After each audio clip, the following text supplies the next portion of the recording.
All right, teachers, let's dive into building that confidence with comprehension-based teaching. Transitioning to a new teaching method can feel daunting, but with the right strategies, you'll not only get the hang of it, but also thrive.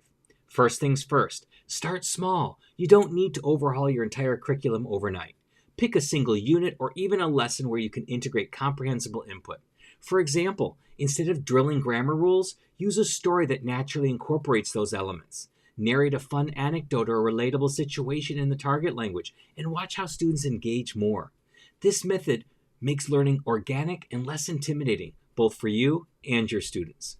Next, lean into visuals and gestures. They're your best friends in making language comprehensible. Use pictures, props, and actions to support your storytelling. This isn't about being theatrical. It's about ensuring students grasp the context and meaning without relying on translations. For instance, if you're teaching vocabulary related to food, bring in real items or pictures and use them in sentences. Look, this is an apple. I eat an apple every day. Simple, right? But incredibly effective. This approach reduces anxiety for both you and your students because the focus shifts from perfection to understanding. Lastly, embrace repetition and reinforcement. Comprehension-based teaching thrives on repeated exposure in varied contexts.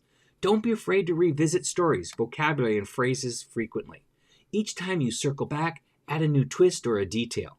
For instance, retell a story from a different character's perspective or alter the ending. This not only solidifies understanding, but also keeps things interesting. Plus, repetition is a confidence booster. It helps you see the progress and reinforces that you're on the right track. Remember, the goal is to make the language accessible and enjoyable. With these strategies, you'll see quick wins that boost your confidence and transform your teaching practice. Happy comprehensible input!